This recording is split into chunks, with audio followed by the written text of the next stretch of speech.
点赞一下黄金万两，大家好，我是安德国小米。看，这是两个曲角，我们现场呢装一个花洒，看一下它这个问题啊。这是一个我们现场的案例，看这个看起来哎非常的标准是吧？齐齐的，它这个钻平了，但是另一边它就凹进去了，这就是贴砖的师傅和水电师傅他们这个中间的工作没有衔接好。但是这个问题呢，留到最后才暴露出来，我们安装工来处理。像我们到了现场安装呢，就是这种情况太普遍了，非常的多。当然，我们解决的办法有很多，可以说把这个砖给刨了，把这个水管给它弄好了，再贴一块砖，麻烦不麻烦？太麻烦了。我们现场能解决的方案呢，就是说利用这两个曲角如何把它给调平了，然后不影响我们安花洒。应对这样的情况呢，就是这两个曲角当然是一样长的。我的处理办法呢，往往就是像我们左边这一个呢，我们就是拧，缠好生料带以后，尽量的拧到最深，当然不能拧到它拧不动为止，应该再退一圈，因为拧到拧不动，你不知道它是哪个方向，万一是这个方向，万一是这个方向，万一是你看到这个方向就转不动，所以说退一圈，保证我们可以左右调节。然后我们到这一边呢是怎么处理呢？这就是我们拧这个曲角的时候呢，不要拧得太深，看它这个深度呢，也就是拧个3到4圈就可以了。然后我们把这个曲角两个的长度呢调成一样，这个是多少？3.5，这个现在3.5，差不多3.6，调到合适的位置呢，我们可以把这个花洒预组上去。现在它没有缠生料带，就是我们在调节的时候呢，这两个曲角是随便可以转的，可以参照这个瓷砖的缝隙和它调成平行的。我们可以看它的平行呢，就是一般就是老师傅都是用眼睛大概看一下，基本上就确定位置了。当然你用水平仪放个水平仪也可以，往低了放，往低放，再往低放，再往低放。对，这样大家看得清楚了吧？看这个位置和这个位置。如果你还要调的话，还可以再微调一下，这边是不是要略高一点？咋样？这就是不是平了？这个时候呢，我们可以做一个标记，找好位置了，画个线。当我们缠好生料带的时候呢，还是找这个点对点就可以了。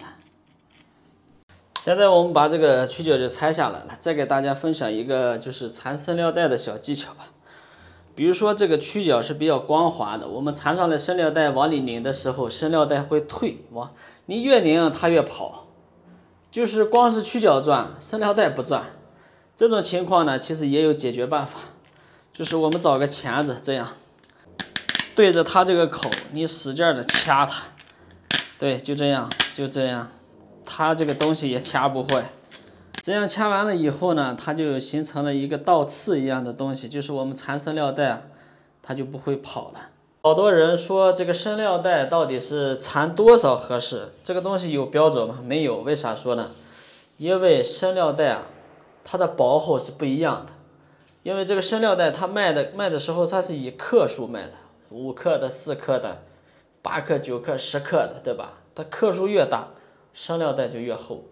克数越小，生料带就越薄，所以说你很难掌握住它是缠几圈。所以说呢，我们讨论这个缠几圈呢，其实没有什么意义。主要是凭了一个手感吧。今天我也给大家分享一个我缠的方法。当然，我是和大家是反手，因为我是左撇子，我是左手缠。大家可能看的不习惯。生料带这个头压在曲角中间的位置，然后我们开始缠。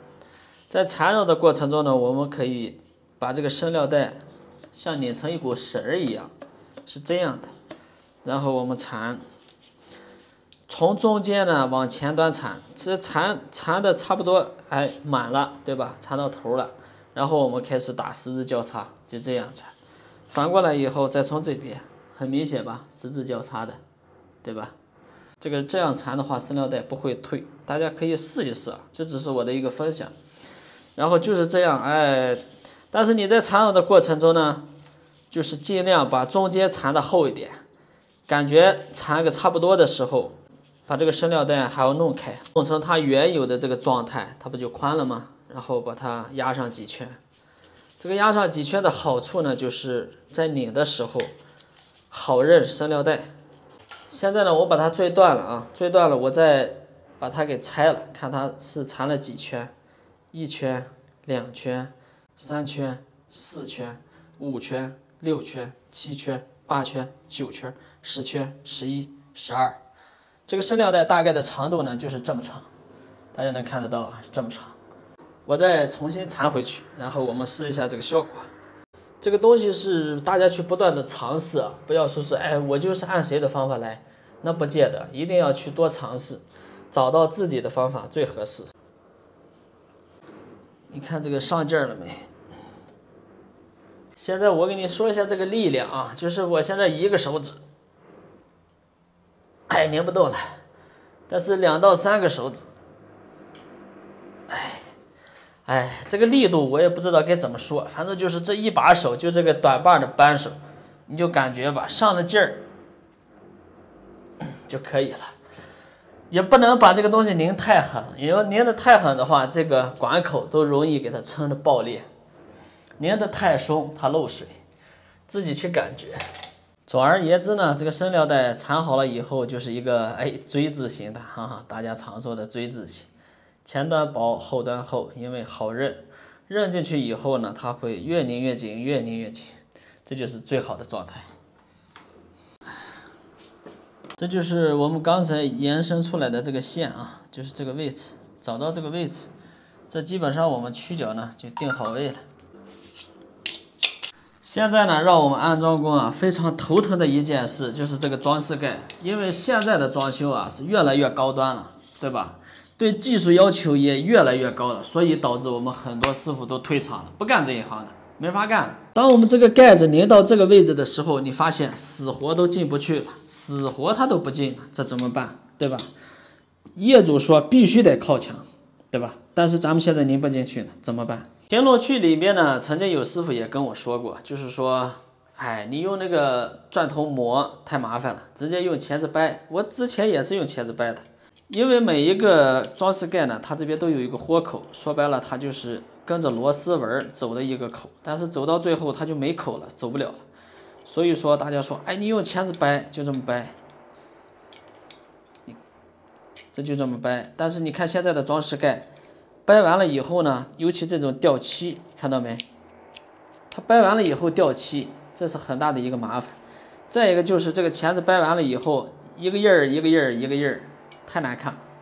然后我们在电钻上呢上了这样一个磨头，这个磨头呢1、2块钱，对吧？它也不贵，可以买得到。我们用这个电钻呢把这个孔给它扩大一点。